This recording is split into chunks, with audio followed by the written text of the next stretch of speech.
Hey crew, it's Pitt and I'm back with the beginning of something new. I've decided we're not going to finish the Tao. It is a repeating process of not quite correct things, and so there's no real reason to go through it. We are, however, going to begin a brand new exploration today, and this one will be the groundwork video, but it is not going to be like most of the ones that I do where we go through the wiki and we read through the life. There is no real reason for that. Carl lived a pretty normal life other than his academic endeavors, which we will be covering in some extensive depth over the next few weeks to months. I plan on staying with Mr. Jung for a long time. We're going to go through this today, right? We are going to begin going through this today. We will not go through this today, but we will begin discussing the Mysterium Coniunctionis. I'm going to get that better as we go along, but that pronunciation is hard for me. We will be reading aloud and discussing as we go along the various points that are brought to light by the text. There will be a few complications about this that are not normal, however, right? This is still within copyright, and so it is going to be very dependent upon me being able to commentate along the way. And while I do that quite extensively, sometimes in the more scientifically oriented, I don't, and so hopefully this gets to stay up. I am going to endeavor to add value in such a way that it is somewhat of an independent work. We are deriving from someone else, so there is that. This should be well within the realm of free use and fair use. It is both educational and transformative, and so it should definitely be in that realm. So if you hold the copyright, please bear that in mind. I am only trying to further education. We are going to start in another slightly unconventional way, and let's go ahead and do that part. If you are unfamiliar with me, any of my unconventional beliefs, or if at any point in time I lose you in terminology, there will be several playlists linked in the corner above, in the box down below, along with the original source material and the link for my book, where I teach you to do magic responsibly, so that you can get a better understanding of who I am and why I say the things that I do. I hold several very unconventional beliefs. Many of them are going to probably directly contradict with some of the things we see. I believe that Mr. Jung was at least a tertiary Christian, right, associated with. I am not, and that is explained by one of these playlists, which is called the Unconventional Bible Study, where I started off a Christian, I read the Bible, and I ended up not a Christian. That is the natural process that will come if you actually read the book for what it is and not for what you want it to be. I have done that in 161 videos. The 162nd video is me explaining in short the summary of the things that I found. I stuck that one at the beginning of the playlist, so you can dismiss me out of hand if that is what you choose to do. The reason why I am taking on this particular task today, I have a tendency over here to like to help educate people. I like to help people to find the root cause in their problems. I like to be able to help people to overcome those problems. And I have playlists dedicated entirely to that. One of those playlists is the esoteric playlist, where we read through all of the various esoteric related things throughout history. And no, we have not done all of them, but that is the goal, right?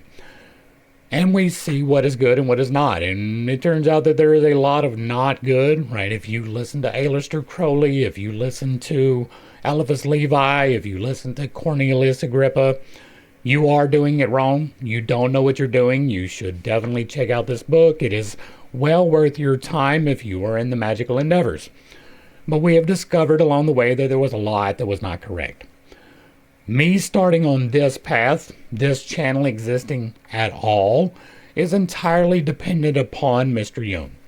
He came up with something that is called the archetypes, and the archetypes are an overarching sense of. There's an archetype of a father, and that includes protecting, that includes provision, that includes safety and security, that includes discipline, that includes all of the things that you would expect from a good father. There is an archetype of a mother, and that is nurturative, generative, all of the things that you would expect from a good mother. He came up with the idea that these archetypes are things that can be expressed, right? There is a archetype of a warrior. There is an archetype of a priest. There is an archetype for most of the things. And that differentialization led to Catherine Myers and her daughter, something Briggs. I can't remember her first name, but they came up with what's called the MBTI system, the Myers-Briggs Type Indicator. And it was a way of differentiating, in part, some of the ways that people tend towards these archetypes. That's the best way of putting it. I have expounded upon that. I have taken that system and completely changed the way that the structure works. Most of the terminology has remained in place, but the definitions have definitely shifted. I have taken it from an objective, this is what I think about this, I've taken it from a subjective, this is what I think about this, into an objective, this is what I observe about this, right? The observation breaks down into 5 questions, which are pretty set in stone, right? You, personally, have a tendency to focus on either things or ideas, right? Either the concrete things that you can actually put your hands upon, or the concepts behind it, the ideas, the way of thinking. That is the first of the differentiations. Do you focus on things or ideas? Then the question becomes, do you focus on the new one or the old one? If it is a thing, is it the new thing or the old thing? Is it the best thing or is it the new thing? Right? This is another sorting that happens naturally, right? And everybody uses all of these things, right? It's not like you never see something new if you're focused on the old. But you have a tendency to want to have the best thing or the new thing, right? It's not both. Sometimes the new thing just happens to be the best thing, but that's not the motivation, right? The motivation is either I want the new one or I want the best one. In the use of that, next, it is, do you use that for yourself or for others? Is it primarily focused on improving yourself, or is it primarily focused upon proving other people? That is the difference between introverted and extroverted in my system. It is not about sitting on a wall somewheres and not really wanting to talk. That is a part of a different part of the function. That is actually tied to direct or informative. Once you have determined, do you do it for yourself or for others? Next is, are you rigid in how it is applied, or are you flexible? Or do you have the capacity to work around other people, their ideas, their thoughts, and their concepts, or is it got to be your way, right? If you are in the middle of a conversation and someone stops you, do you have to continue that from the same point that you left off, or can you shift the conversation? Are you in control, or are you flexible? And then the final variable is, are you direct or informative? Now, direct is, I give all of the information, but I give it in as few words as I possibly can, with no extrapolations, with no real explanations. Or are you informative? And informative is that you give all the information that you can possibly think of in verbal diarrhea. Now, these are extremes, right there.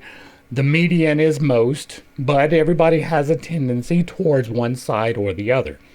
These 5 things can determine what I call the MBTI type, other people call it too, and the way that that functions play out is what I call the stack. Now these things, right, there are key determinants. There is sensing, which is SE and SI. SE is external sensing, sensing for others. SI is internal sensing, sensing for yourself. The ideas are N's. They are NE, NI, ideas for others, ideas for self.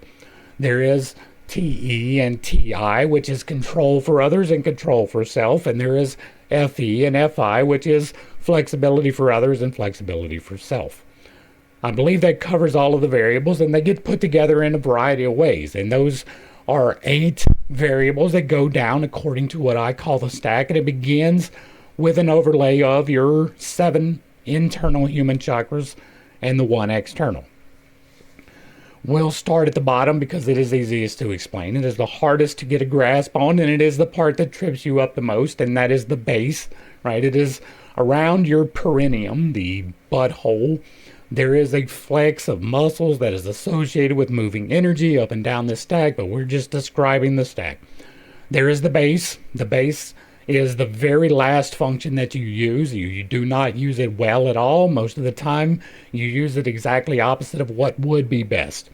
Next up is the sacral. It is trickster energy. It is the part that deceives you. It does not give you the full picture in whatever that happens to be. Next up is the solar plexus. It fuels you. It changes your food into fuel. It is largely derived from what you consume. It is amplification for direction. There is the heart, which is the binder between the as below and the as above, which will be important to the discussions that are to come from this. It is where manifestation takes effect. It is your core being. It is something that you do not quite understand well unless you have spent the time, but it is a lot easier to access and use well than anything lower than it.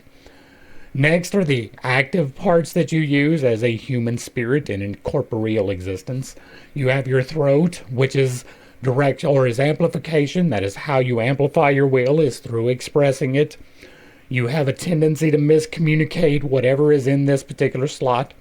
Next is the third eye. The third eye is where you envision your future. You feel defensive over this because it is where you envision your future. Next up is the crown, which is at the top of your head. It is opposite of the base. It is the last of the internals. This function is where you interpret what the divine tells you and you feel responsibility for. You do really well here, but if you mess it up, it's a big mess up. And then finally, the eighth function, the very first one that will be listed, it corresponds to the divine aura, the divine chakra, which you have access to. You align your 7 internal, and it allows manifestation through the surrounding chakra. This is something that you do without even really thinking about it, and whatever happens to be in that particular spot is what you're going to be very good at. It's like a superpower almost. For me, that is narrowing down the ideas. I get down to the core of the idea very quickly. I am able to express it very quickly. I have a tendency to not care about what other people think. That is my defensiveness and my third eye around my personal logic systems. All of these things are explained in this book. They are explained in the Infinite Integrations playlist. There is an MBTI playlist where we talk about it in full. Those will be getting a revamp, right? It has been a little bit of time. There's greater understanding that I have now than I had then, but it is time consuming and I want to make sure everything is right before I express it. But the motivations, right? This channel was designed, the whole point of this channel intentionally was to do the MBTI stuff. It was to deal with helping people to overcome the various things that can afflict you mentally, right? Addiction, depression, anxiety, overexpression, right? There are a lot of things that you can have difficulty with and that the MBTI system, in the way that I envision it, can help with. It is not just me who has received benefits from this, but there are a variety of other people who have put this into play and have derived results from it. It is not something that has been scientifically proven. I am the one who originated it. You can see from my channel right now, right? It is September the 12th of 2025. I've got just over, almost 5,000 people who watch, right? This is not widely disseminated. This is brand new information. It has been significantly changed. That causes problems trying to get traction. This channel was designed for that. And so the whole reason that it even exists is because of Mr. Jung's work. Now, there were other people involved with that, but the basis of all of their work was here. Through evolution, we evolved into reaction channels and a reaction channel. And I was doing MBTI determinations for celebrities, and I was doing reactions to music. Now, my reactions to music was not everybody else's. I have very selective taste in music, not necessarily style, but content. I do not allow the glorification of alcohol or sexual deviance at all, and that locks out a whole lot of potential for content in reactions, right? It was never intended to be some big reaction person. But the stuff that we dealt with in the reaction videos was a lot of depression, anxiety, substance abuse issues, and how to overcome that. We spent a lot of time on that, and it got to the point where I felt like I was being a little bit preachy, so I got away from that. Along that process, some of the crew was like, hey, you should investigate these things, right? We had several things to investigate along the way. That is how we got started on the Bible study, reading aloud from the Bible and taking off the lens of predestination. It turns out that the book is pretty horrific if you are not apologizing for it along the way. From there, we have evolved into a study of esoterica, because if the Bible ain't true, maybe there is truth somewhere else. And we were searching, and we have not necessarily found that anywheres. I believe that I have laid down my version of the truth, and it is probably closer to the truth. I do not claim that it is the truth. I am on a way, not necessarily the way. There is many different paths to the Creator. I am definitely on one. I am definitely shining my light for ever the people to find this path, but it doesn't have to be. Right? There is great flexibility in the way that you get to go. But we did esoterica studies in order to find the nuggets of truth, to find the kernels that lie behind, and there's not a lot of them contained. We did a lot, right? We read through The Golden Flower, which is probably going to be mentioned in here because Mr. Jung did an introduction to it. That one was actually worth something. There was actually some value to be extracted from that. But we also did... what did we do? We did Aleister Crowley's Liber 4, and that was complete garbage. All the way through, that was exactly the wrong way to go about anything. We did, what's his name? Eliphas Levi, Dogma and Ritual, right? The book, the handbook. It's horrible. Absolutely horrible. No value to be found, right? No value is a big word, right? There is some value, but you really got to sift. You got to knock away all of the crap if you want to find them few little nuggets. And I did that for you. We actually made it through that one, I believe. There were several of them when we stopped because they were just trash, like Agrippa. Agrippa's book was garbage. Absolute garbage. If you are wanting to do the things that I do, then you should definitely not listen to Agrippa.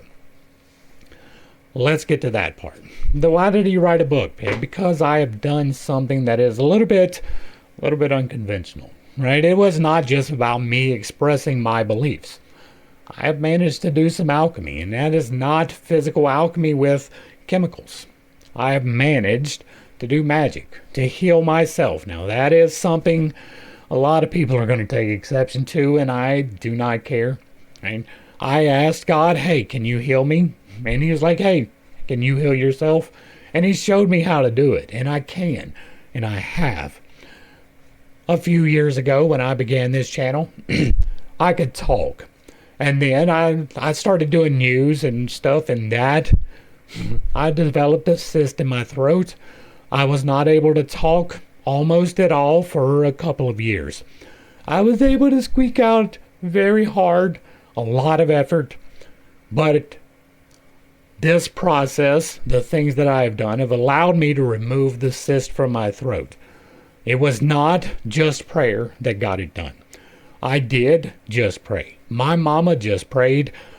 Like from the time that I got injured until the time that I was healed, she was giving prayers, right? That's what she does. I did not, right? I didn't feel like I was worthy of healing, and so I didn't ask for it. In addition to the cyst in my throat, I got in a wreck 2011. I was rear-ended on the interstate. It was a fairly significant wreck. I wound up with 7 bulges, 6 herniations, 3 spinal impingements. I was diagnosed with spinal stenosis, scoliosis, and degenerative disc disorder. I had uncontrollable tremors across the entire left side of my body. I had no ability to move, right? I woke up every single day at least a 7 or an 8. Sometimes I got lucky and it was a 6. That was not often. I had shoulder surgery back in 2007, 2006. right? I got 80% of my shoulder use back at that point. In addition to my throat being healed, the cyst being gone, my back is better. Now, I have not gone and had an MRI done. I cannot say, yes, it is healed. I can't say that. What I can tell you is, I do not wake up at a 7. I don't wake up at a 6. I wake up at a 0. Pretty much every single day. Sometimes it's a 1. Okay? Sometimes I notice that there might be a problem. Oh, most of the time it is not.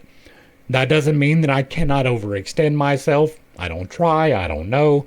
Right? But I do physical activities. I started walking in 2019. I am running today. Now, that running, that comes with another caveat because right now it is September the 12th of 2025, and on April the 28th of 2025, my tibular plateau was broken by my neighbor, who is a schizophrenic who refuses to take his medication. My tibular plateau was broken. The top 3/4 to 1 inch of it was shattered and fractured completely. The meniscus was torn. I had to go in emergency surgery. They put a metal wrap around my bone so it could heal. I am 4 months and 1/2 from that, and I am running just over a mile. Right? I walk 2 miles a day at least. I am running just over half of that, 4.5 months. That is well ahead of schedule. I have been running for about a month now. It's taken me that long to get up to the 1.5 miles. That is all due to this. The throat is due to this. The back is due to this. The leg is due to this. And my shoulder, I've got 100%. Right? All of these things were fixed almost accidentally. Right? I was asking for healing in my back, not my throat, not my shoulder. Right? Now, the leg is a different thing. The leg was very recent. That is something that has taught me a lot of the healing process. It has opened some doors. All of that to say, right? We are here to enforce knowledge, right? Enforce, not just to spread it, but to show what is good, show what is bad. We have done that extensively as we have gone through these various studies that are linked up here. There are a lot, right? There is a lot of content. There are several thousand hours of Bible study, esoterica study, contemplations on the brain, how things work, what magic does, how to do it. All of that is contained in these books, in these playlists. This is an exploration into Mr. Jung. Then I have done some reading of his, not extensively. And so this is us doing what we do in order to start to separate, to take the wheat from the chaff, from the light from the dark, to see what is positive and negative, what is constructive and destructive. I expect there to be a fairly good amount of positive instruction here. I do not expect what we saw with the various other people who was absolutely horrible, right? Mr. Jung had a profitable life. He had all of the things that you would expect to find from someone who actually had the balance in their life. And so now we are going to get into the forward and the introduction of the Mysterium Coniunctionis. An inquiry into the separation and synthesis of psychic opposites in alchemy by Carl Gustav Jung. Translated by R.F.C. Hall from the Princeton Press. Alright, so, editorial note. Volume 4 of the Collected Works presents Jung's last great work, on which he was engaged for more than a decade, from 41 to 54. This is why we are doing this, right? There's a lot that we could have done from Jung. We could have started at the beginning and worked our way up. I think that it is going to be more beneficial to start here with the synthesis. He was a remarkable man with a lot of insights, and I expect to derive value from it. I do want to point out one more thing, right? We will undoubtedly learn somewhere in this explanation that he was a contemporary of Sigmund Freud. And I say that, right? I want you to understand as we go into this, I have not read this. we read this together. That is one of the things that I insist upon on here. And so this is an exploration that we make in real time. And so I don't know that they mention Freud, and maybe that they do not. I expect them to, because they were contemporaries. They were in correspondence for a while. There was a significant shift in their work along the way. And to me, that breaks down into this. One of the two, well, let's do it a different way. The differentiation between Carl Jung's work and Sigmund Freud's work can be expressed this way. Who you blame, right? Who is to blame for the thing, right? Sigmund Freud believes that you should blame anybody and everybody else except yourself. That self-responsibility should be the last step that you take, that you should endeavor to find out if it is trauma from your mother, primarily, your father, secondarily, your various associates as you were growing up, right? Find someone else to blame for the way that you act. Mr. Jung's work, on the other hand, is diametrically the opposite. He is very focused upon taking personal responsibility for finding the thing within yourself which is to blame for the way that you act. Now that can sometimes be rooted in other people. Even often, but not exclusively. One of Sigmund Freud's major problems is that he always wants to blame somebody else. He always wants to find someone else to take the responsibility.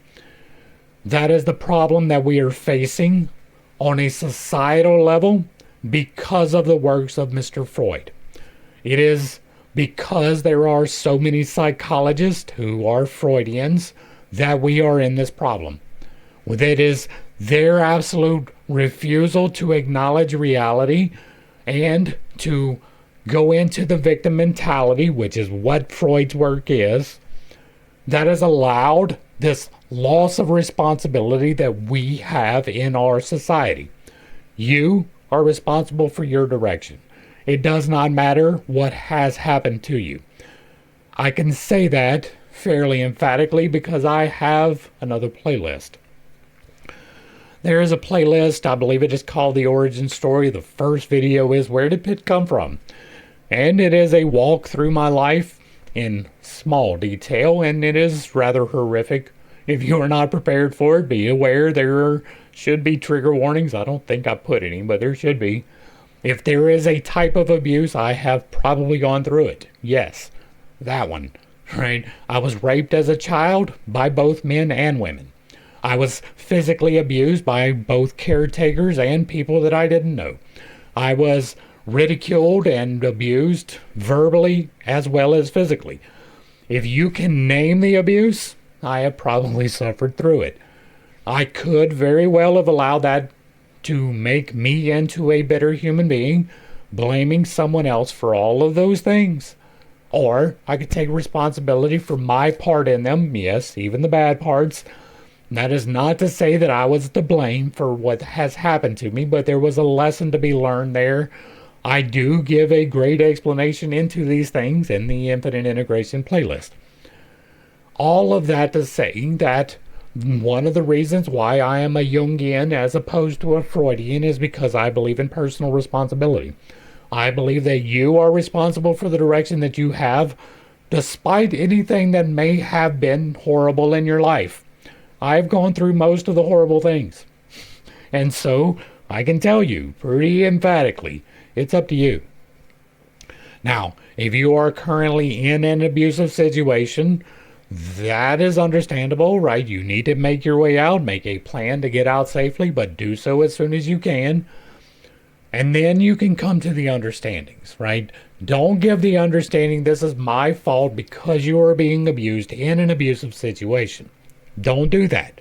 Remove yourself from the abusive situation, and then you can reflect upon the part that you played. It is not your entire responsibility because someone else acts inappropriately.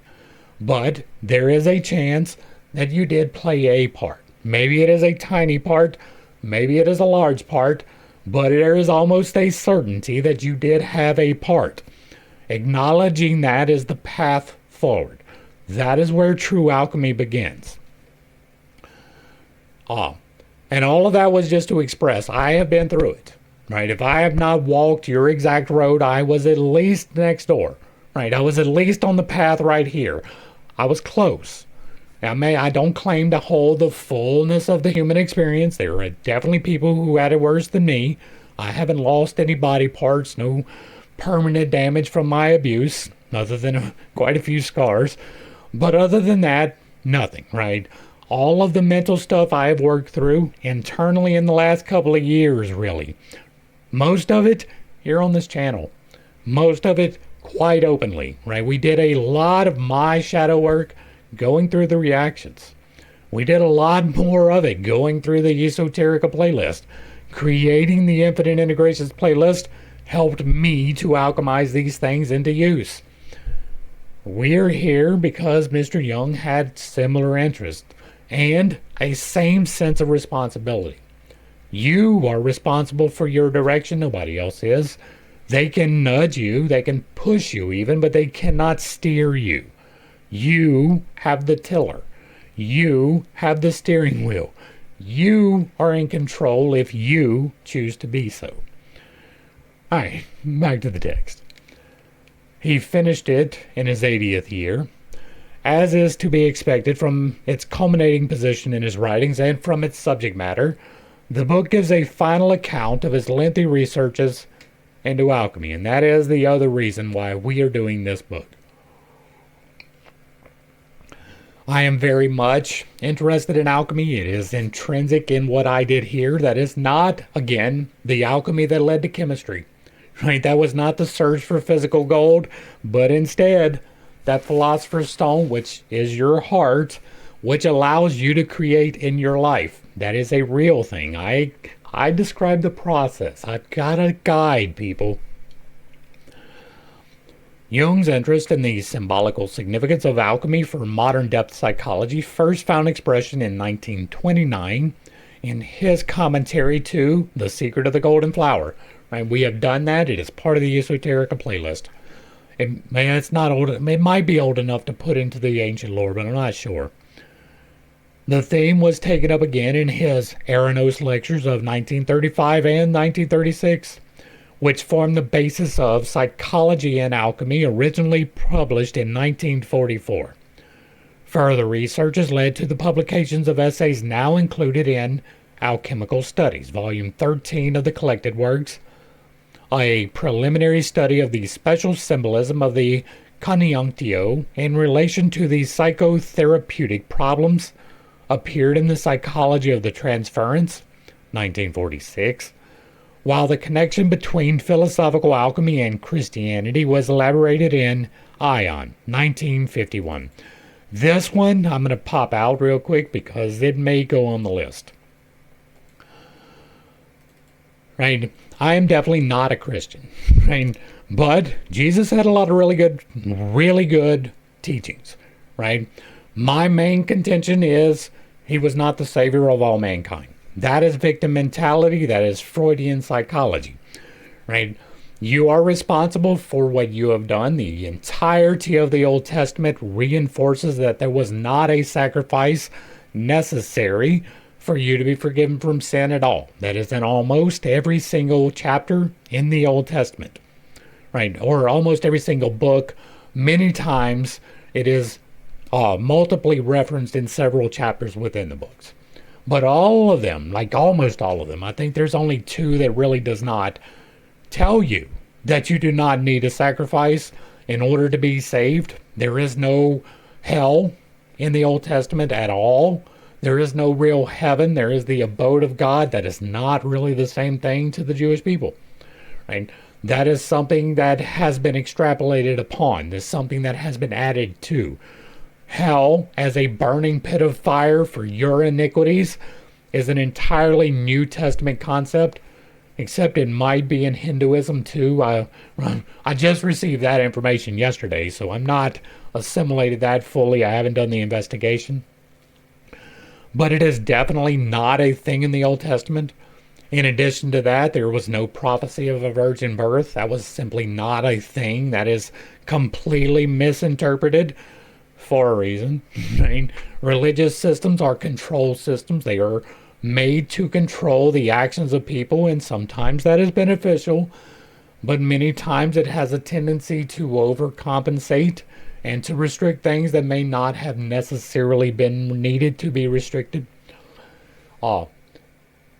And so these control systems, they serve a purpose, but almost all of them, and then all of them that I have investigated, but I say almost all of them because I haven't investigated all of them, but every one of the control systems that I have investigated do not function correctly, right? That does absolutely include Christianity, and this is why, right?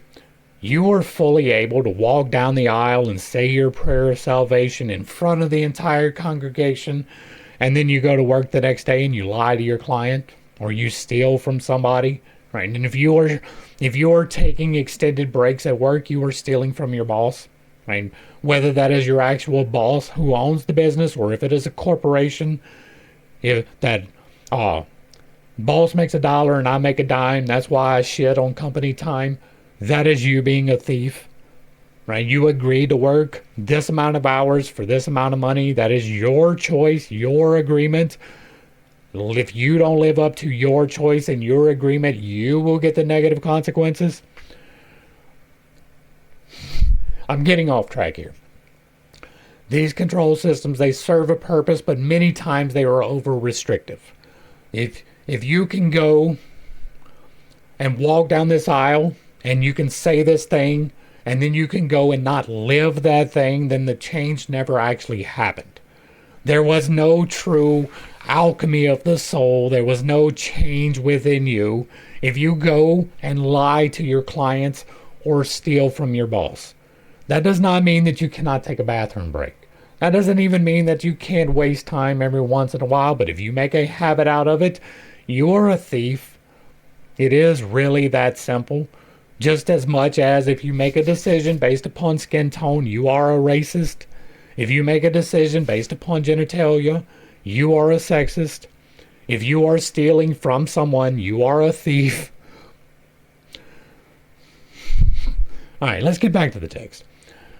All these themes are brought together in Mysterium Coniunctionis. This, by the way, means the unity of the mysteries, where Jung continues his work of interpretation by examining in detail a number of texts taken from the alchemical classics. The scope of the book is indicated in its subtitle, An Inquiry into the Separation and Synthesis of Psychic Opposites in Alchemy. This process, summed up in the trenchant formula, solve et coagula, dissolve and coagulate, underlies the opus alchemicum, and may be symbolically understood as the process of psychic integration. The focus of the book is on the symbolism of the conjunctio and the preceding stages of dissociation. These are known in alchemy as the chaos or prima materia, and they lead, via the intermediate stages, to the resolution of the conflict of opposites in the production of the lapis philosophorum. Fresh evidence is brought to bear upon Jung's thesis that the lapis is not only a parallel of the Christ figure, but a symbolical prefiguration of the psychic totality or of the self. Okay, so the production of the lapis philosophorum is going to be the philosopher's stone. I have my interpretation of that. The philosopher's stone is going to be the heart.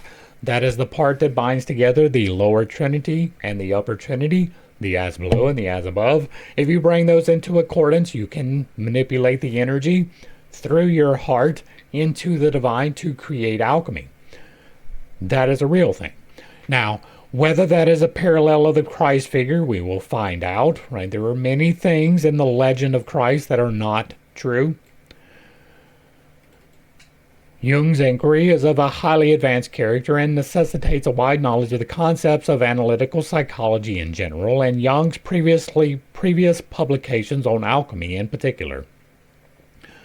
The reader who follows Jung in his search for a deeper understanding of the opus alchemicum will not only discover in this book new and fascinating aspects of the history of the European mind, but will also be rewarded by fresh insights into such basic psychological problems as the structure of the self and the ego and their relation to one another, the nature of transference and counter-transference, and the process of active imagination. In many ways, this book is the summing up of all Jung's later works. The English edition differs from the Swiss in the following particulars. All right, we're not going to bother with that. What is this? The reader must pardon my use of metaphors that are linguistically analogous to dogmatic expressions. Wait, did I miss something?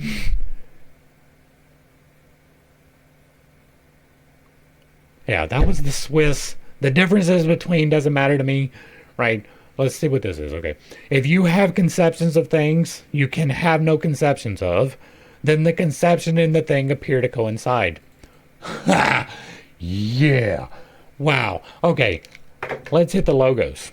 Y'all ready to be pissed off? Let's see if I can step on some toes. I'd have a tendency to do that. All right.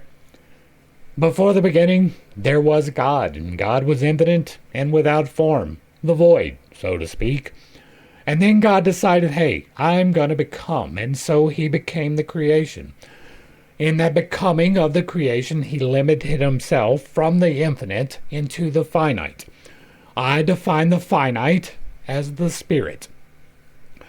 That moment of creation, taken in a snapshot, is like a moment of stasis. Like everything is still, no movement, but everything is created. The spirit is quite literally every single atom in existence all at the same time. Every element, right?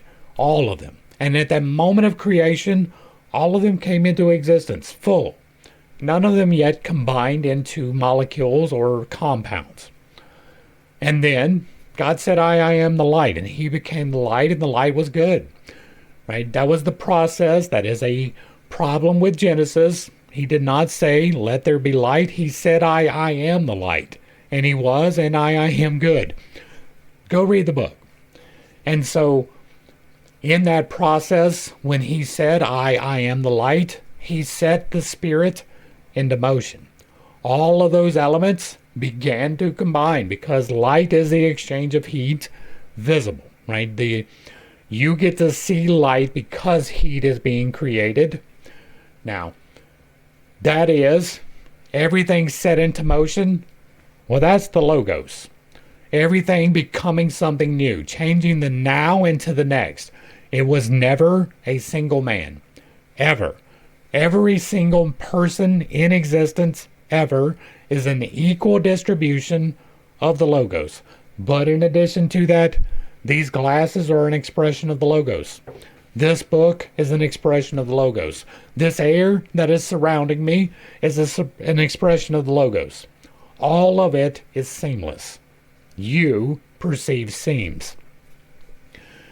You are composed of elements in your entirety that are taken from existence in its entirety, and you become a limited version of eternity through your alchemy.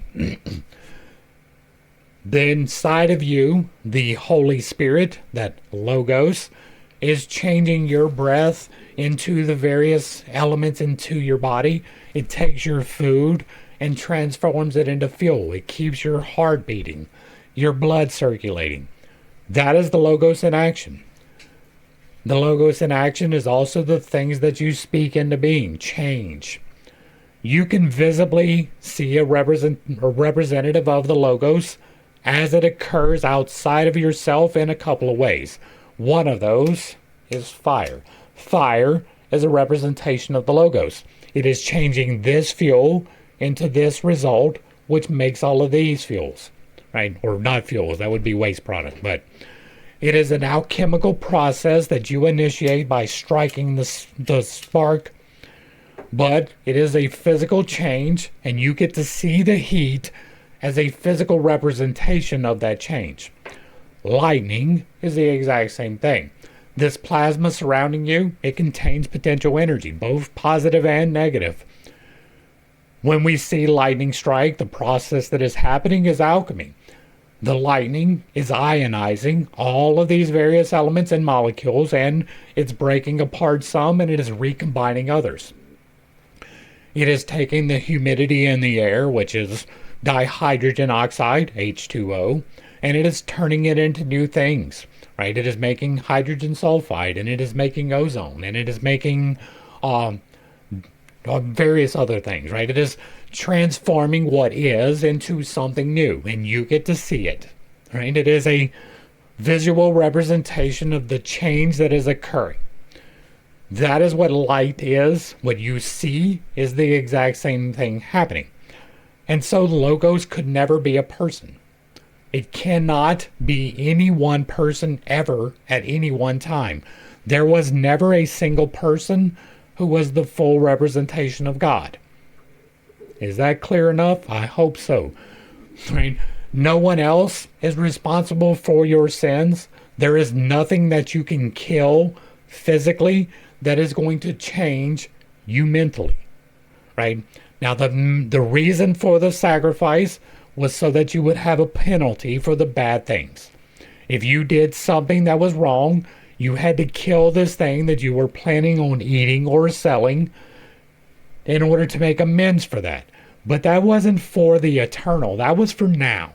Right? The entirety of the Old Testament, no, not the entirety. In Genesis, at least in the beginning, the sacrifice was purely out of thanks. That was acceptable. When we get to the point of trying to take away sins, that is stupid. It doesn't work. There is one thing required for you to be forgiven from your sins. You want to know what it is? To ask for it. If you go to God and you say, "Dear Heavenly Father, I come to you as a sinner and I ask you to forgive my sins," it is done. You don't have to call upon a name. You do not have to be dunked in a fluid. You definitely do not have to be washed in blood. As a matter of fact, if there is blood involved, it is wrong. In every single instance, blood sacrifice is wrong, and if any God accepts blood sacrifice, it is the wrong God. Is that clear? I hope that's clear. Did I step on toes? Yeah, probably so. Nor can two different things you know nothing of be kept apart. And the reason I said that is because people have no conception of the logos. They have entirely the wrong conception, and that is as good as no conception. Nor can two different things you know nothing of be kept apart.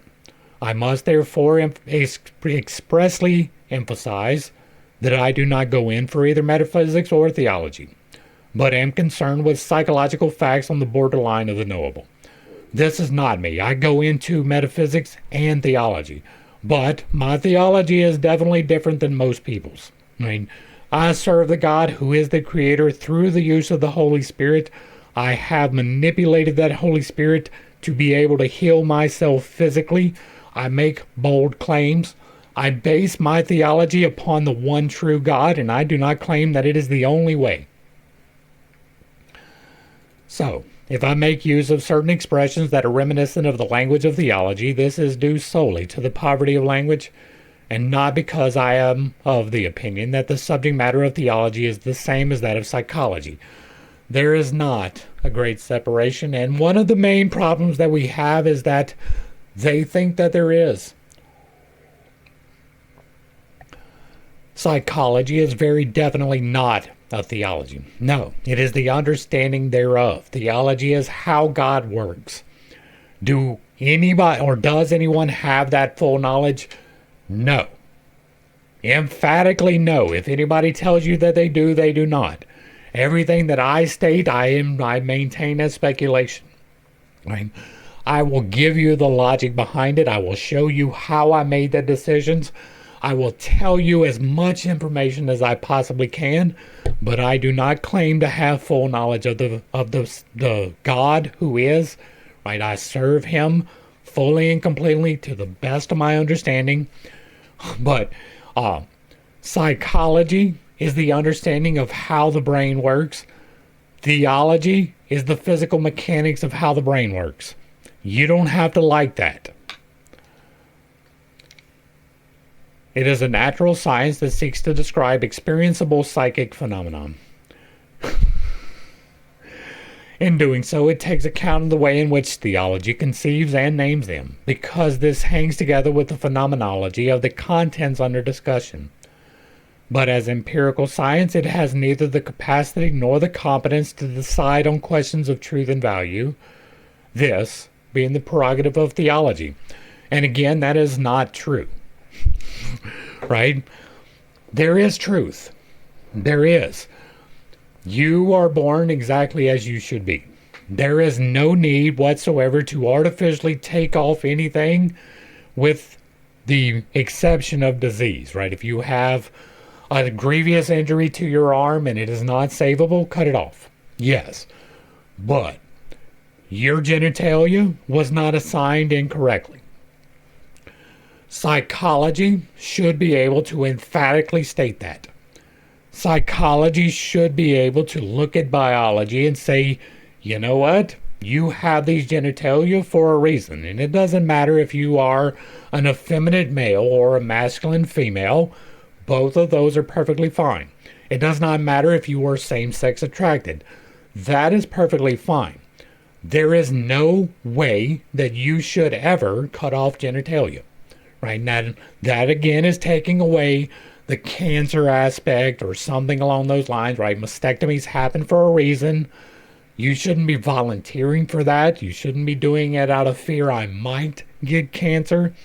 But if you are facing cancer and that is the way to get rid of it, by all means, you will not be spiritually hampered from that. But there is a problem in psychology of enabling disability, right? If you believe that you were born with the wrong genitalia, you are wrong. If your psychologist is telling you that you are correct, your psychologist is wrong. That goes along with some other things that I stand on pretty firmly, right? When you are in a state of depression, you do not know that. Somebody has to let you know. Somebody has to say, hey, bro, you haven't eaten in a while. Hey, bro, you haven't taken a bath in a while. When's the last time you took care of yourself? You don't really realize it. Once it is pointed out to you, it is your responsibility to get to the root of the matter. Our current psychology does not handle that. They give you a pill and they say, here, this will take care of the problem. Sometimes you get talk therapy, but most people who do talk therapy do not do it correctly. When you have to be honest in talk therapy, not trying to make the psychologist think this specific thing about you. That is the wrong way to go about it. And so they should, right? Psychology, empirical science has the capacity to decide on questions of truth and value. If you do not believe that, you should not be practicing psychology. If you do not believe that, you should not be going into higher education at all. At all. And that is something I can stand on pretty firmly. If you are taking a drug to alter your psyche for over a year, maybe two, then your psychologist is doing you wrong. You are doing the wrong thing. You will not get value from it. It is harming you. That is a truth that psychology should stand on. They do not. That is a problem. That is one of the reasons why we do this. Because it is now being proved, and proved is a big word. I do not use that casually, right? It is now being proved that these MAOIs do not actually do anything beneficial for you at all. In fact, they may be severely detrimental. All right, we're not going to do the translator's note. We're going to go directly down here into the introduction, and this is going to be a little bit long, but okay. All right, that's the list of plates. Forward. All right, this is we're going to wrap up after this. So, this is actually from Mr. Jung himself. Forward. This book, my last, was begun more than 10 years ago. I first got the idea of writing it from C. Karenyi's essay on the Aegean Festival in Goethe's Faust. The literary prototype of this festival is the chemical wedding of Christian Rosenkreuz. Now, Christian Rosenkreuz is the assumed alias of the founder of the Rosicrucians. itself a product of the traditional hierogosmos symbology of alchemy. This is something that I need to look into, so I'm going to go ahead and pop that out too. I felt tempted at the time to comment on Karenya's essay from the standpoint of alchemy and psychology, but soon discovered that the theme was far too extensive to be dealt with in a couple of pages. Although the work was soon underway, more than 10 years were to pass before I was able to collect and arrange all of the material relevant to this central problem. As may be known, I showed in my book, Psychology and Alchemy, first published in 1944, how certain archetypal motives are common in alchemy appear in the dreams of modern individuals who have no knowledge of alchemical literature. In that book, the wealth of ideas and symbols that lie hidden in the neglected treatises of this much misunderstood art was hinted at rather than described in the detail it deserved. For my primary aim was to demonstrate that the world of alchemical symbols definitely does not belong in the rubbish heap of the past, but stands in very real and living relationship to our most recent discoveries concerning the psychology of the unconscious. Alright, so let's go ahead and talk for just a second. Another one of the reasons why I'm doing this is because I am very much interested in physical alchemy as well as the mental alchemy. Now, I believe I've got a pretty firm grasp on the mental alchemy. I have not been able to do physical alchemy, right? I don't have the equipment for one. I've got a mortar and pestle up here, but that's about it, right? I don't have an alembic. I don't have a retort. There's a lot of things that you need in order to get there. And so I am just about to begin my exploration into physical alchemy. I do the psychological alchemy. I have expanded upon the archetypes in a way that I feel is fairly significant, right? I stand upon very few things in the world, but that is one of the things that I stand 10 toes down on. My use of the MBTI system is entirely different than anyone else, right? I fully acknowledge that this is completely different. The terminology contains the same references, but even that has been changed. But that was the key to me understanding the mental alchemy, the understanding of how to bind the as below and the as above into the manifestation process, which allowed me to heal myself, was intrinsic to that. And so I am very much interested in this part of it, right? As opposed to the purely scholastic part. I don't have to worry about credentials, right? I am not a doctor. I am not attempting to become one. I am a spiritual advisor. I am a counselor. I am open for consultations. But other than that, right, I'm not out here trying to say that I am some psychologist. But I could probably get you there better than they could. Not only does the modern psychological discipline give us the key to the secrets of alchemy, but conversely, alchemy provides the psychology of the unconscious with a meaningful historical basis. I agree emphatically with that, right? The psychological discipline was a key that I got from the system.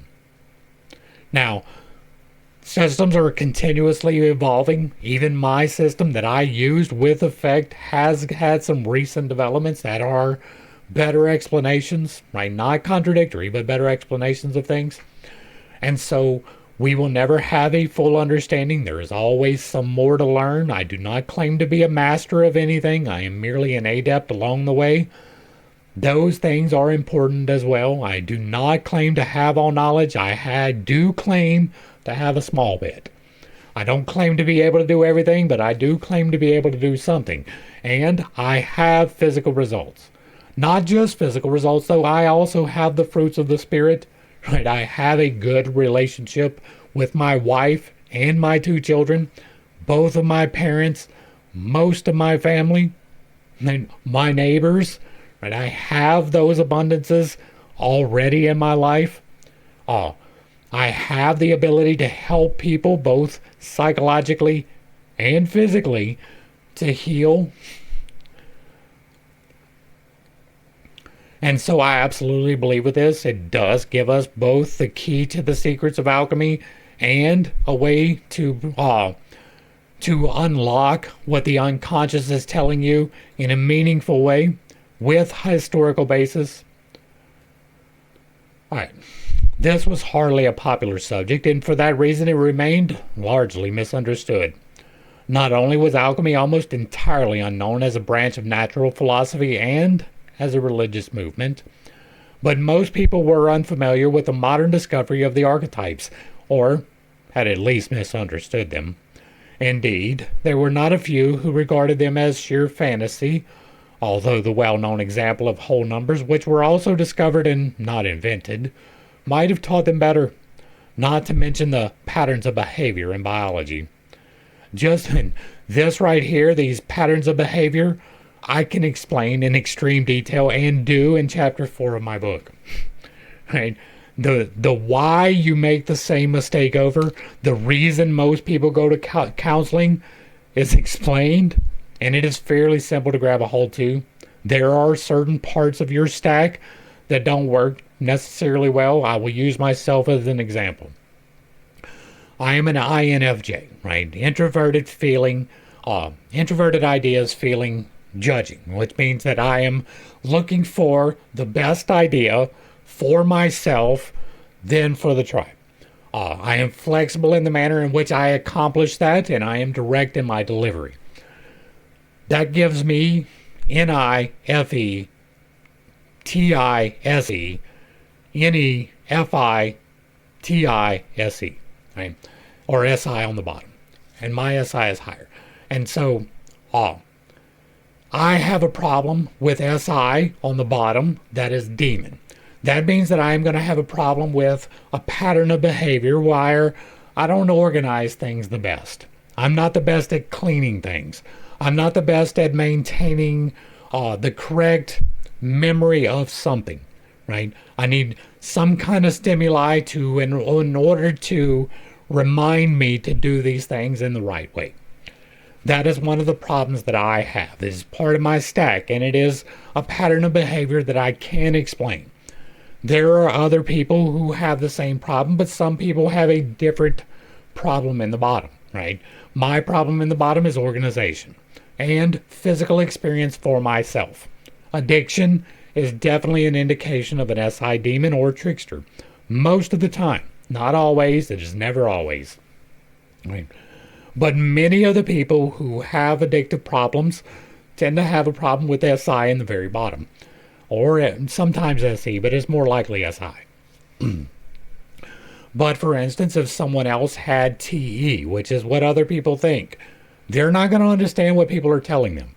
They are going to have a hard time taking information that is relayed to them and giving it back with any reliability whatsoever. As a matter of fact, if the authority is telling them this one thing, they're going to do the opposite. Most of the time, your oppositional disorders, that's what it's going to manifest as, right? Most of them are going to be TE in the bottom. That's just the way that the stacks work. It is a pattern of behavior in biology that is explainable through psychology. I have the explanation. Are they necessarily always correct? No. But there has been a pattern of correspondence which allows me to state rather emphatically that it is at least beneficial as a starting point. Back to the text. Just as numbers and instinctual forms do exist, so there are many other natural configurations or types which are exemplified by Levi Bruhl's representations collectives. They are not metaphysical speculations, but as we would expect, symptoms of the uniformity of Homo sapiens. I'm gonna stop. Because it is important to note something right here, right? Each one of these different functions, they serve a purpose. If you are SE dominant, right? Extroverted sensing. That means that you are really good at seeing all of the new things. And if you are a tribe on your evolutionary progress, that is definitely something that should be, right? You should have someone in the tribe who is exceptionally well at spotting new things. Hey, look, there's a tree over there we never seen before. It is almost out of view, but you can spot it because you are tuned that way. It is a new thing. These are the explorers. These are the people who go out and discover all of this. And it's not just about the tree, right? It can be figuring out chemistry. Somebody figured out the periodic table. That was probably an SI dominant, right? They take the information and they sort it. That is also important, right? If this person is really good at seeing all of these things, you got another person who is like, hey, I'm going to remember all of these things. And I'm going to sort through and say, this is the best one. So that if the situation arises where we need to know what was the best thing, this person is keyed genetically to giving you that. There is another one that is really good at finding new ideas.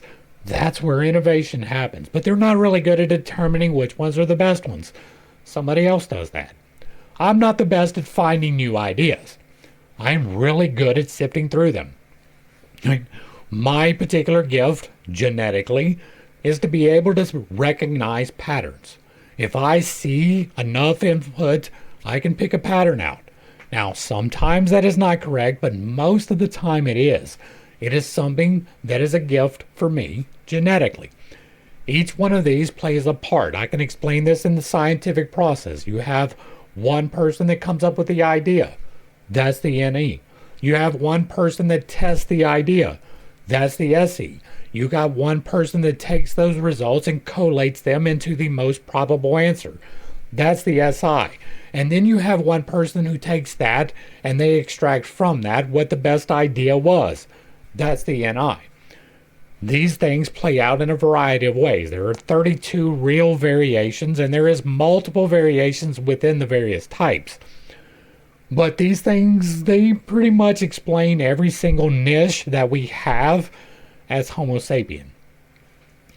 And so there is an explanation of patterns of behavior in biology that can be explained by psychology, and I've got the key, right? Back to the text.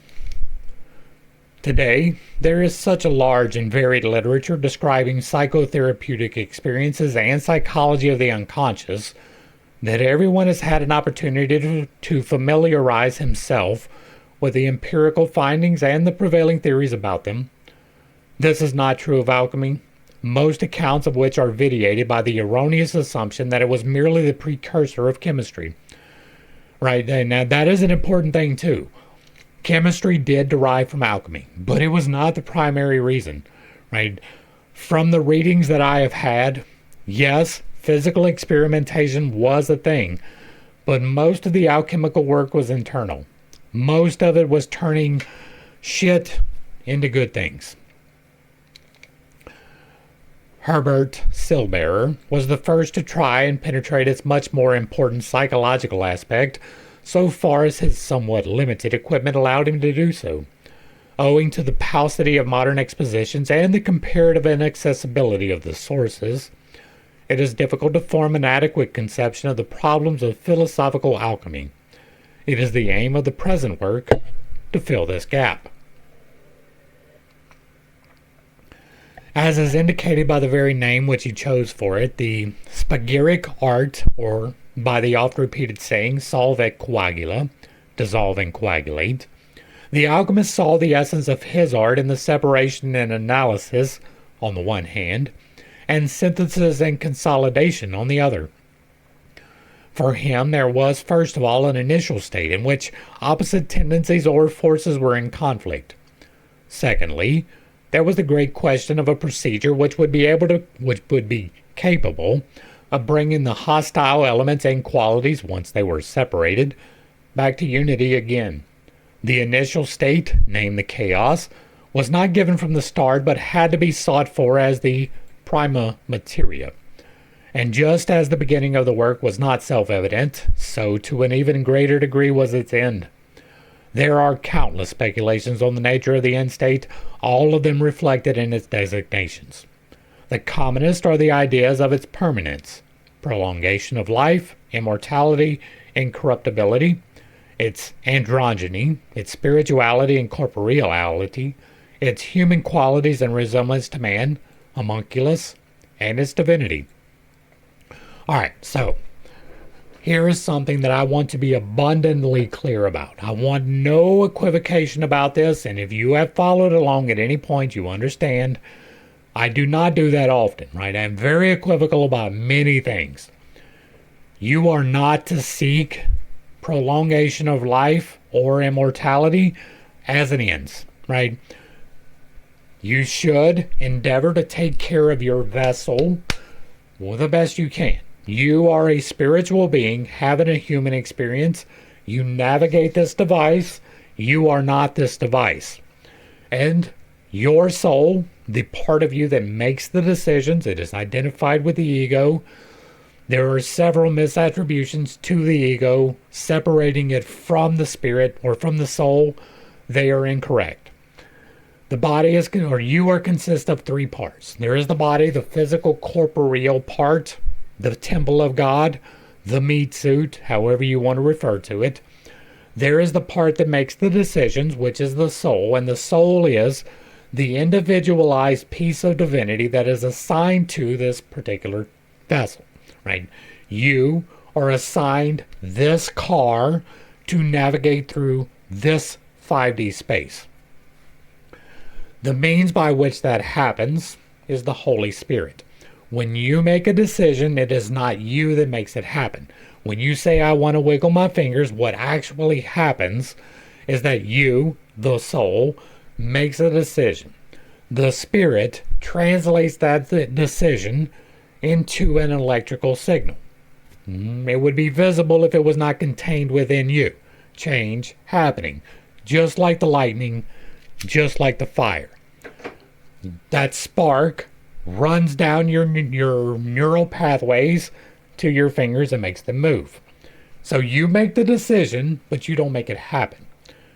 This soul, it's here for a reason. It is to grow, it is to love, it is to get better. That is always the reason, but you have the choice, right? You can choose, I don't want to get better. You can choose, I do not want to serve. You can choose the wrong path. That is open to you. Trying to prolong this through artificial means is the wrong path. That does not mean that many well-intentioned people have not attempted to. But you can extend it, kind of, right, within the bottlenecks. You can take care of your temple. You can eat well. You can exercise. You can hydrate. You can do recreational activities, like your days should be separated into three parts. The body, the soul, and the spirit. The body being your physical work, the things you do with your body, including exercise. The soul, the things you do recreationally, taking time off, spending time with family, enjoying nature. And the spirit, which is sleep. That is where spirit receives its rejuvenation. And so that should be fairly equally distributed. There are 24 hours in a day, right? And of those 24 hours, you should spend about 8 hours working, about 8 hours playing, and about 8 hours sleeping. There is variability within that for the human experience, but those are the general guidelines. If you are eating well, you are getting enough sleep, you are taking care of the vessel, then you will prolong its life. You will never receive immortality in the mortal coil. Those two things are diametrically opposed. That should not even be a goal. In addition to that, I am fully convinced that the soul is eternal, that it was somewheres prior to being here, that it will go somewheres when it leaves. I believe that that's the exact same place. I believe that God has decided to create you. He has individualized himself into you. You are not a God, but you are a representation of the God. He has divided himself into you to have an experience of you, right? Of what you go through. Whether it is good, whether it is bad, both of those bring value to the Creator. God cannot know grief because everybody returns to God. That is the part that I was getting to, right? The soul comes from eternity. It returns to eternity. There is no reason to believe that there is a prison involved at all in the process. This is not a prison planet. You are here voluntarily for an experience, voluntarily. You cannot be interfered with on an eternal level by other entities. There is no Satan that is going to tempt you into giving up your ability to go home to God. Now, that return may not be as pleasant if you are not properly aligned. I do not believe in any way, shape, or form that it is a lake of fire unless you create that for yourself. See Dante's Inferno, which we did in full. You can create your own end place, but if you do not, then you just return to God. And when you return, you get to learn the parts of the lesson that you didn't get, right? Where you made the mistakes, where you got it right, all become instantly available. The seeing of the outcomes all becomes instantly available, and you're like, oh, yeah, I messed that up. Can I go back and give that another shot? Right? You voluntarily choose to be here. You should not be seeking immortality. That is denial of the experience. That is you not living your truest, fullest life. You should seek to prolong your life within reasonable means, but you should not be seeking immortality at all. You will never achieve incorruptibility. Even if you are aligned with the highest intention, you will fall short. It is part of it. That is, there is no experience or there is no growth without challenge. Challenge is failing, right? One of the ways that you are challenged is through failure. And so failure is intrinsic to the growth progress. And so if you are not failing, you are not trying. But if you are trying, you will fail, and that is incorruptibility not happening. That is you sometimes failing. Sometimes you give in to lust. Sometimes you give in to anger. Sometimes you give in to chastity. Sometimes you give in to denial or charity. And those are not necessarily good either. There is a balance in life that should be stricken between all of the 7 virtues and vices, which we will get to at some point. Androgyny. I'm not a real fan of androgyny, but as a spirit, it is androgynous. Spirituality and corporeality, its human qualities and resemblance to man, and its divinity. The obvious analogy in the psychic sphere to this problem of opposites is the dissociation of the personality brought about by the conflict of incompatible tendencies, resulting, as a rule, from an inharmonious disposition. All right. So, the problem of opposites. I got to it faster than I thought. There are 7 virtues. There are 7 vices. They are opposite ends of a coin, right? They represent the same thing to differing degrees. There is love and wrath. Love is the thing that binds us together. It is the giving of affection. Wrath is the not returning of that affection, and it is the thing that tears us apart. They are opposite ends of the pole. Right? If you are in love, you have no wrath. If you are in wrath, you are denying love. There is a balance to be stricken between those, and that is kindness. Right? Assuming the best out of people, not assuming the worst, giving love where appropriate, expending wrath if necessary, but giving the kindness always. There is lust and chastity, which is the love of the sexual pleasures and the denial of those sexual pleasures. That is not, there is a very valid reason why it is separated from gluttony and denial, which is the next step. Right now, love and wrath are tied to the base chakra. The sacral chakra governs lust and chastity.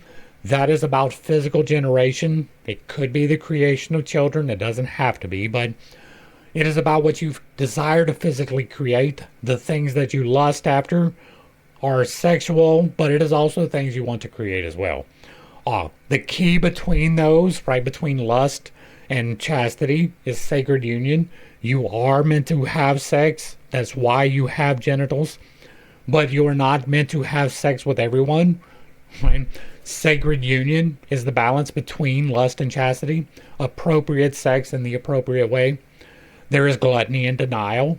I used to say temperance. That was the wrong word, right? Temperance is a median point between many things. Gluttony is the overconsumption of the mortal coil, drinking, smoking, whatever it happens to be, right? The overconsumption of physical things, not emotions, which would be closer to lust. Or the denial of those things, right? If you are running around saying, I don't eat sugar, that makes me better than you, well, that's a prideful thing. That is a denial, and you are not living correctly. If you are running around, I never eat meat, same thing. If you run around and you're, I only eat meat, same thing. Life is a balance. You are designed to eat both meat and plants. Your teeth and your digestive system are keyed towards that. It is naturally part of life. The denial of those things is tied to pride, right? But it is equally a problem. There is the consumption, overconsumption of gluttony. The underconsumption is denial.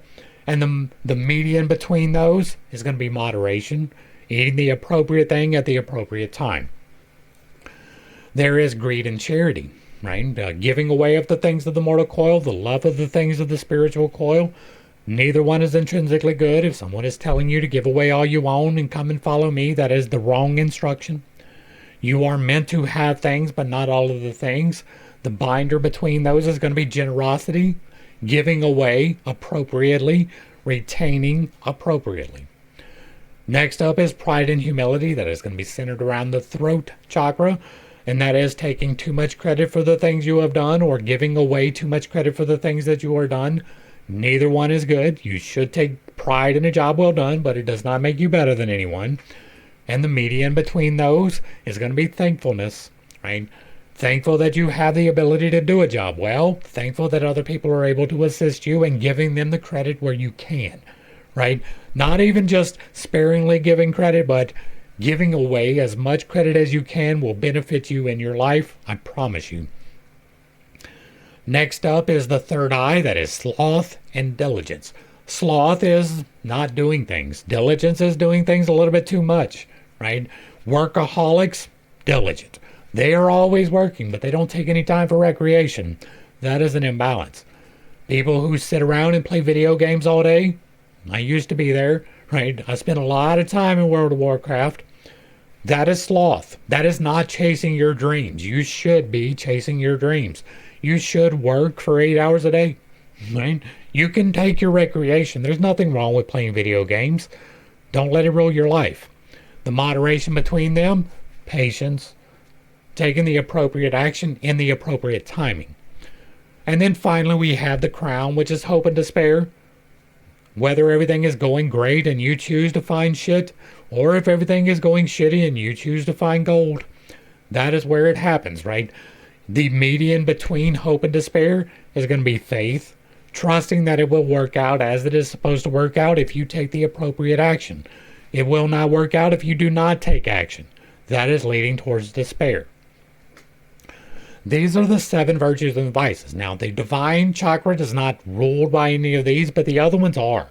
There is a direct overlay between these chakras and the stack, the MBTI stack, and it can lead to a much greater understanding if you take these things in correlation with each other. I, as an SI demon, very bottom, I'm going to have a problem with the organization. That's going to key me with some wrath. Right? If somebody is coming and judging my way of organizing things, that's going to key me towards wrath. If someone is coming in and they are making the appropriate things about my organizational system, it's going to key me towards love, even if it is not deserved. Right? These are things that we can understand about ourselves, and they give us a better defense. They allow us to shore up where we might be weak. And so, the inharmonious disposition is due to an imbalance in these things that I just described. Between the virtues and the vices, assigned to your chakras, dealing with your functions. Back to the text. The repression of one of the opposites leads only to a prolongation and extension of the conflict. In other words, a neurosis. That deals directly with that entire rant that I just went on. The therapist therefore confronts the opposites with one another and aims at uniting them permanently, striking a balance. Oi. The images of the goal, which then appear in dreams, often run parallel to the corresponding alchemical symbols. An instance of this is familiar to every analyst: the phenomena of the transference, which corresponds to the modus of the chemical wedding.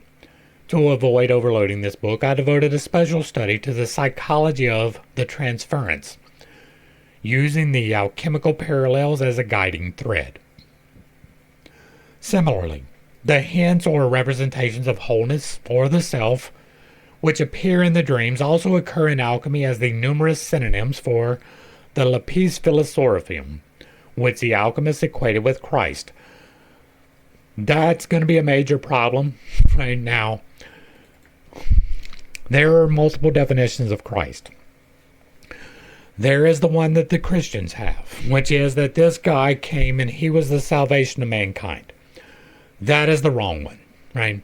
There is also Christ as represented as the power of the flowing spirit. That one is better, right? That is the living water. That one is better. That is the salt of the earth. That is better, right? And so there is Christ, and then there is Christ. There is also what is considered the Christ oil.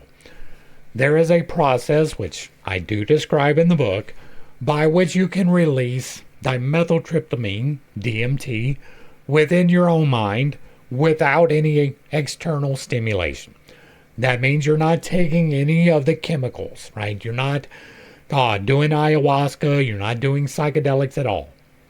You can stimulate this through physical manipulation of the centers itself. I do give an outline on it. That oil, the one that allows you to see into the spiritual realm, dimethyltryptamine, that is the Christ oil.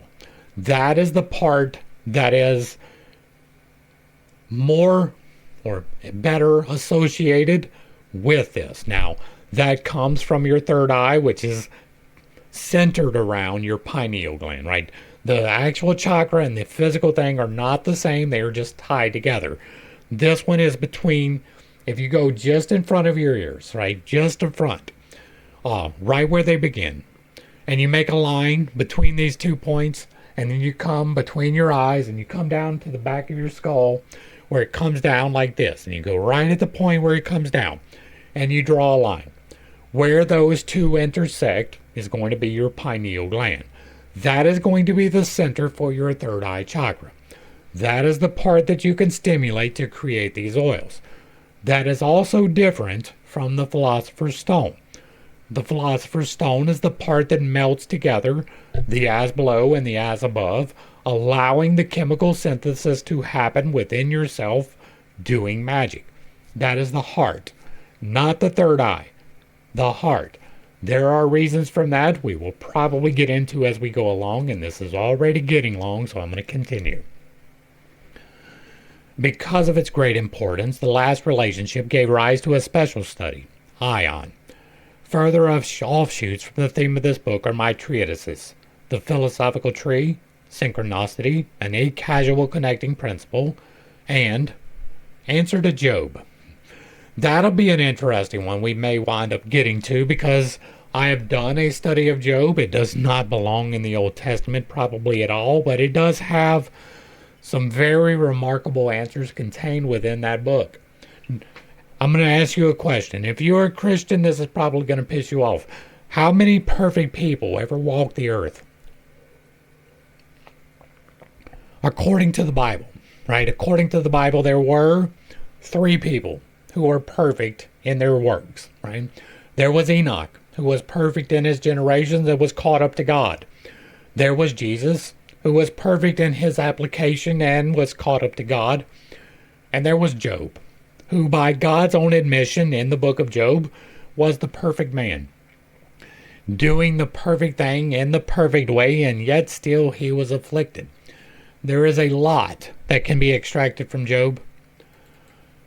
The first and second parts of this work are devoted to the theme of the opposites and their union. The third part is an account of and commentary on an alchemical text which evidently written by a cleric, probably dates from the 13th century, and discloses a highly peculiar state of mind in which Christianity and alchemy interpenetrate. The author tries, with the help of the mysticism of the Song of Songs, diffuse apparently heterogeneous ideas, partly Christian and partly derived from natural philosophy, into the form of a hymn-like incantation. If you are unaware, I do not hold Solomon in a great deal of esteem. I understand that that is an unconventional belief, and it does have a tendency to step on toes. I do not apologize. I have done the work. If you do not understand why I have such problems with Solomon, you are more than welcome to check out the Bible study. I would recommend Kings and Chronicles, by which we went through the life of Solomon. Well, you can read through Ecclesiastes, which will definitely confirm to you that he is not somebody to follow. Now, Song of Songs, a little bit different. There are some good things that can be extracted from it. We did not do a deep dive on it. I'm not going to try and act like I'm an expert. Right? I have read it, but it has been a long time. We did not do it together with the glasses taken off, so I'm not going to try and extrapolate in that. But Ecclesiastes I can talk about. I mean, the Song of Songs is the Song of Solomon. It is kind of a porn thing in the current understanding of it. He was expressing his desires for someone, and there's definitely some lessons you can take from that. But it's probably not the ones that they intended. This text is called the Aurora Consurgens, also Aurea Hora, and traditionally it is ascribed to St. Thomas Aquinas. Also, somebody you should probably not pay a lot of attention to. It is hardly necessary to remark that Thomist historians have always reckoned it, or wanted to reckon it, among the spurious and false writings, no doubt because of the traditional deprecation of alchemy.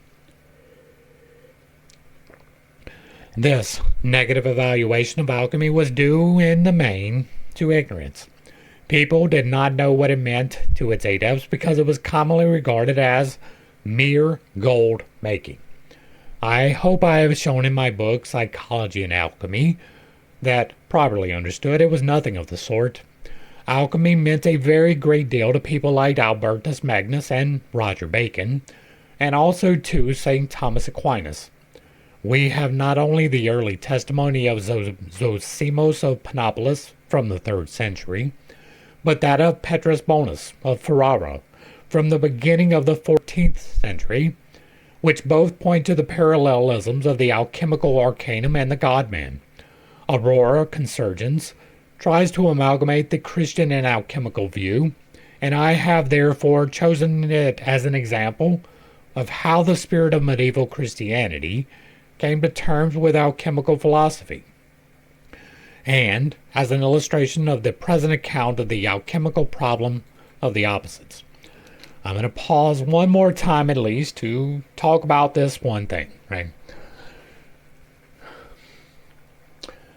There is no reason to take the Bible as a historical literary fact.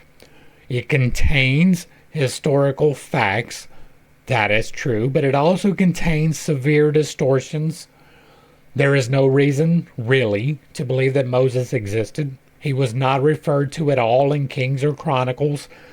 There is no reason even to believe that Solomon or David existed. There is reason to believe that there was a second temple. There is reason to believe that there was a people, but those people were probably already existent in the land. There is significant reasons to doubt most of the accounts of at least the first 5 books and many of the other ones. There is no reason to take the account of Jesus as given. That was a control system being created. The people who wrote the Gospels were writing the Gospels to create a religion, to form the control system, the rails that would keep you within this track. Some of those rails were good ones, some of them a lot less so. Most of them, however, were based upon Gnostic teachings.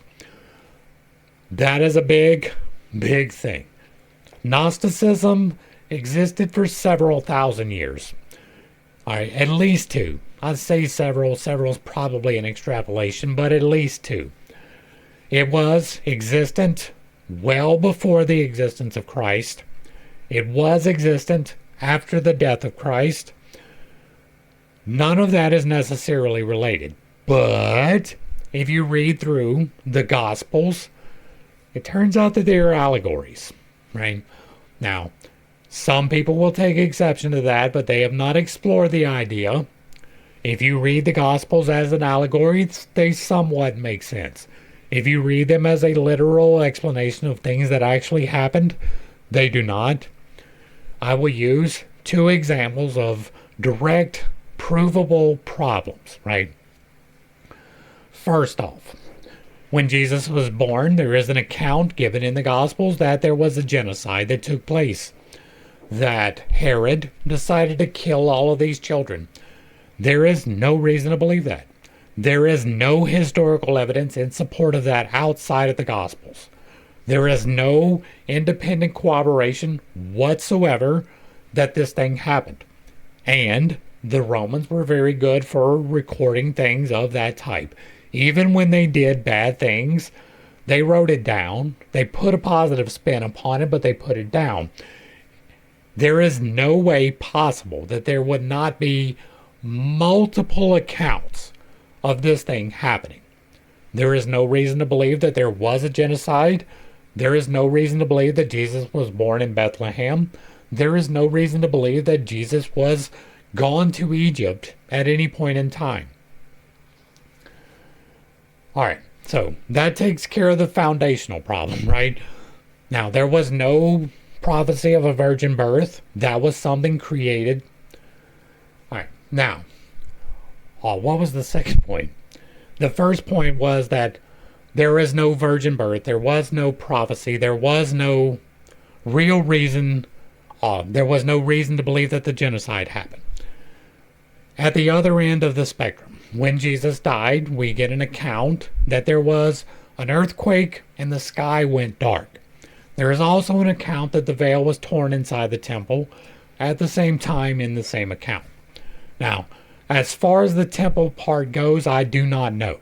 But I do know that there is no record of either an earthquake or the sun darkening at all. And again, that is something that would be recorded. That is something that would be known. And it was not. There is no reason to believe that it happened at all. Unless you start looking at the allegories. Unless you start looking at the possibility that these things were amalgamated from other stories. And then they make sense. In addition to these two provable things, if you look at several of the works, you can find correlations in older works. Not necessarily a one-for-one, but the driving out of the demons into the swine who then go into the sea, that can be related to Jason and the Argonauts and Circe, right? There are many of these. As a matter of fact, almost the entirety of the four Gospels can be attributed to some older story. And so there is no real reason to believe that it did play out in the way that it was described. The Gospels, I have talked about in some detail, were written for target audiences. Matthew was written for Ethiopia. Mark was written for Egypt. Luke was written for Greece, the Cappadocia. And John was written for Turkey, the land of Gog and Magog, by the way. They were tailor-made, and that explains the differentiation, but it is almost a guarantee that the original source was Mark, right? The Egyptian. And then Matthew took Mark and added some things for the Ethiopian market. Luke took Matthew and added some things for the Cappadocian market. John did his own thing, right? John was a different ball of wax altogether. There is no reason to believe anything as relayed as truth in the Christian Bible. And I know that steps on toes, but I have 161 hours. Today, once again, we hear the tenditious voices still contesting the hypothesis of the unconscious, declaring that it is nothing more than the personal prejudice of those who make use of this hypothesis. Remarkably enough, no consideration is given to the proofs that have been put forward. They are dismissed on the ground that all psychology is nothing more than a preconceived, subjective opinion. It must be admitted that in probably no other field of work is there so great a danger of the investigator's falling a victim to his own subjective assumptions. He of all people must remain more than ever conscious of his personal equation. You will, if you tag along with me for any considerable amount of time, you will hear me say these words. Right? This is in the realm of speculation. I am able to be corrected upon these things. These are things that I am assuming. These are things that I believe. These are subjective. I stand upon those things. I point them out as much as possible. You will also hear these words. Confirmation bias acknowledged. Right? If I run across something and it agrees with what I say, I will say, this agrees with what I say. I am acknowledging my confirmation bias. Right? Because you look for confirmation in things. And so you should absolutely remain more than ever conscious of your personal equation. But, young as the psychology of unconscious processes may be, it has nevertheless succeeded in establishing certain facts which are gradually gaining general acceptance. One of these is the polaristic structure of the psyche, which it shares with all the natural processes. Natural processes are phenomena of energy constantly arising out of a less probable state of polar tension. This formula is of special significance for psychology because the conscious mind is usually reluctant to see or admit the polarity of its own background, although it is precisely from there that it gets its energy. The psychologist has only just begun to feel his way into this structure, and it now appears that the alchemistical philosophers made the opposites and their union one of the chief objects of their work. That is what I am doing. That is why I took the time for the virtues and vices. In their writings, certainly, they employed a symbolical terminology that frequently reminds us of the language of dreams, concerned as these often are with the problem of the opposites. Since conscious thinking strives for clarity and demands unequivocal decisions, it has constantly to free itself from counter-arguments and contrary tendencies, with the result that especially incompatible contents either remain totally unconscious or are habitually and assiduously overlooked. The more this is so, the more the unconscious will build up into its counterposition.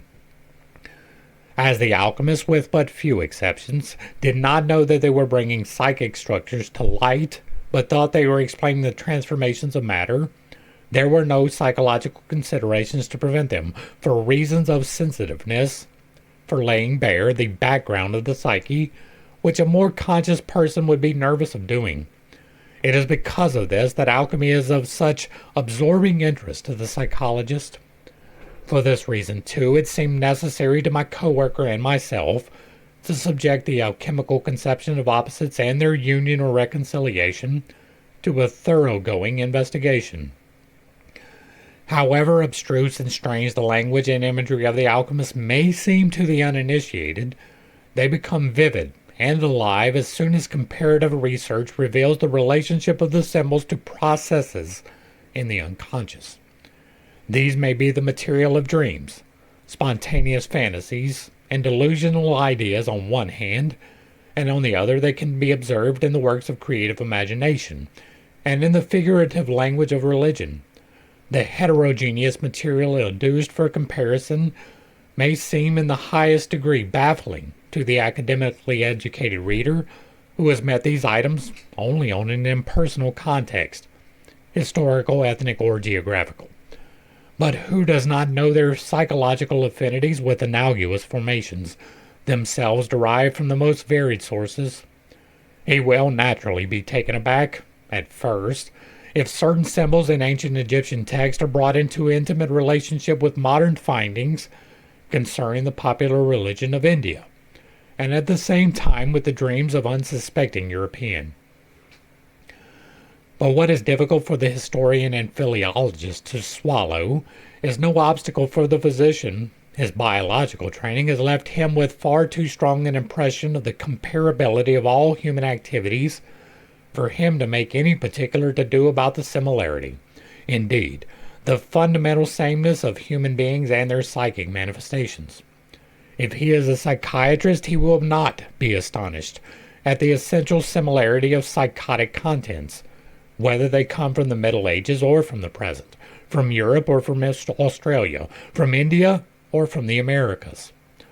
The processes underlying them are instinctive, therefore universal and uncommonly conservative.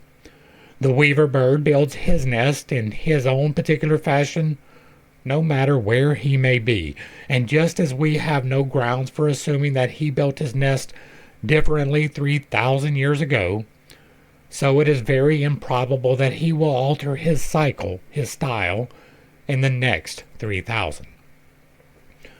Although contemporary man believes that he can change himself without limit or be changed through external influences, the astounding, or rather the terrifying fact remains that despite civilization and Christian education, he is still, morally, as much in bondage to his instincts as an animal, and can therefore fall victim at any moment to the beast within. I would say I'm going to piss somebody off, right? Get your panties out of a twist already. I would say that this is directly related. That this right here is even enabling this.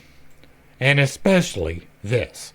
Simply because of what I said before about the victim mentality of somebody else has to be responsible. That is putting you in bondage.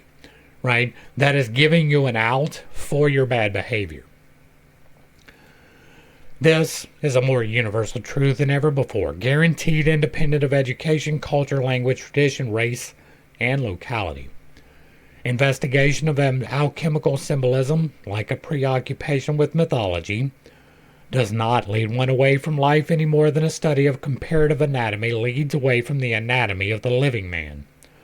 On the contrary, alchemy affords us a veritable treasure house of symbols, knowledge of which is extremely helpful for an understanding of neurotic and psychotic processes. This, in turn, enables us to apply the psychology of the unconscious to those regions in the history of the human mind which are concerned with symbolism. It is just here that questions arise whose urgency and vital intensity are even greater than the question of therapeutic application. Here, there are many prejudices that still have to be overcome, just as it is thought, for instance, that Mexican myths cannot possibly have anything to do with similar ideas found in Europe. So it is held to be a fantastic assumption that an educated modern man should dream of classical myth motifs which are known only to a specialist. People still think that relationships like this are far-fetched and therefore improbable. But they forget that the structure and function of the bodily organs are everywhere more or less the same, including those of the brain, and as the psyche is to a large extent dependent upon this organ, presumably it will, at least in principle, everywhere produce the same forms. In order to see this, however, one has to abandon widespread prejudice that the psyche is identical with consciousness. Carl Jung, October of 1954, and that is going to bring us to this beginning of an exploration. Hopefully I brought a little bit of enlightenment and not too much confusion to a series of somewhat difficult topics. I understand that I hold some unconventional beliefs and I do have a tendency to step on toes when I relay those. It is not intentional, but I do not apologize for it. The differentiation between truth and falsity is exceedingly important to me. I spend an awful lot of time upon it. I do not come to my decisions arbitrarily. None of the things that I have stated with any emphasis whatsoever were arrived at without due consideration. I have spent an extraordinary amount of time on most of these things. The MBTI system was not reworked arbitrarily. It was reworked because it did not work. The dismissal of the beliefs is not arbitrary. I used to hold them. I reviewed them. I did a study. I worked through it, and I saw that it did not explain what it claimed to explain. This last part. This, I believe, is the Akashic Records, right? The fact that you, as a dreamer, are able to experience the same things, the same archetypes, the same symbology as someone that is completely unrelated to you on the exact opposite side of the globe is because we do share a collective consciousness. That is something that you can tap into willfully. Again, instructions. There are going to be some clarifying instructions on that particular part coming along soon. But it is definitely something that is possible. Now, I gave my explanation of why we are here. It is for the experience. I believe that when we leave this experience, our experience is written into those records. That you can access those records. The reliability is definitely in the realm of speculation. I do not claim that it is going to be able to provide factual information emphatically, empirically every time. But there is definitely going to be instances by which factual, actual, empirical information is extracted. I do believe that this record exists. I do believe that that is the explanation for the dream access because, as I explained, the spirit goes somewhere when you sleep. It recharges, and part of that recharging process is processing the things that you have gone through. Those processes can be explained by the symbology. That symbology is fairly universal. If you are dreaming that you are falling, you're probably out of control in your life. If you are dreaming that you are running away, you probably feel pursued. And there are reasons why we have these expressions, and the archetypes are real. They may not be expressed exactly correctly, but that's because we are humans. I'm going to go ahead and wrap this up. This is exceedingly long. I normally try to keep them around an hour. I do not know how this is going. I have not pre-planned this. If you like what I'm doing over here, let me know down below. Give me a like, a share, a follow. Throw me a comment. Whether you agree or disagree with anything that was stated, put it in the box down below. And if it remains respectful, it gets to remain up. If you really like what I'm doing over here, hit me with that super thanks.